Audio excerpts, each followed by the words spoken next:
Let's talk inflation, buddy. Yeah, that's always fun, right? So I think we got a little graphic here. So here's a little example of what inflation, and I think you guys all know this, particularly if you're a baby boomer like me. You know things are way more expensive now than they used to be, but if we go forward, same thing is true. So $50,000, like let's just say I want to spend $50,000 per year right now, but that's not going to be the same in the future. And so we got this little graph. So $50,000 at 2%, well, that's about $82,000 in the future. At 3%, it's $104,000. At 4%, it's $133,000. So here's the point. The point is if we're going to be living 15, 20, 25, 30 years or longer, we have to factor in inflation.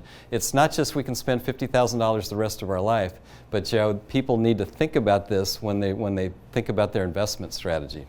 Yeah, I mean, when you look at two of the things that will kill you in retirement is inflation and taxes, right? In eating fatty foods and smoking probably will kill you in retirement as well. But what people don't realize in their overall retirement strategy is that, all right, well, you got these silent tax, which is inflation. So Al just demonstrated $50,000 is going to continue to creep up on us, so we need to take out more dollars from our overall portfolio.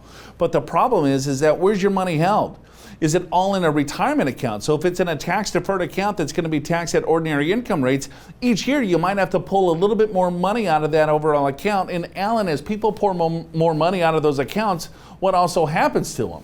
Well, then they start going through their money and they have to pay a lot of taxes. Yeah, because more dollars that you pull out, you're going to have to pay tax on every dollar that comes out, so more taxes are going to be due. You bet. And so to illustrate that, and you've probably seen this before, but we're going to do it one more time. So there's three different kinds of taxation. There is a tax-free, so that's going to be a Roth IRA. You take money out of there, you pay no tax.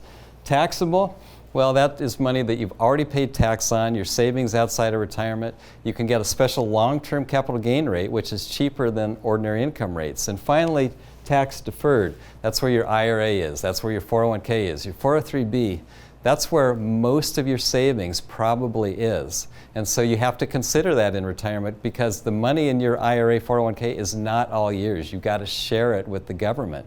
So some strategies to think about, particularly if you are in retirement, newly in retirement, and your income is lower than what it was, you may want to start taking some of this money and putting it up to the tax-free. That's called a Roth conversion.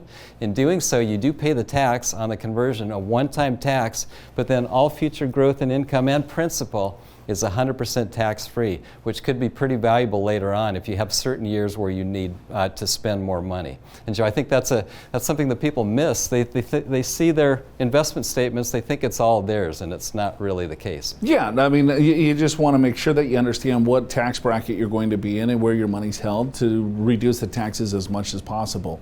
I mean, taxes and inflation, you know, we see people's overall portfolios disintegrate a lot quicker than they anticipated. Go to yourmoneyyourwealth.com, click on our special offers, Pursuing a Better Investment Experience.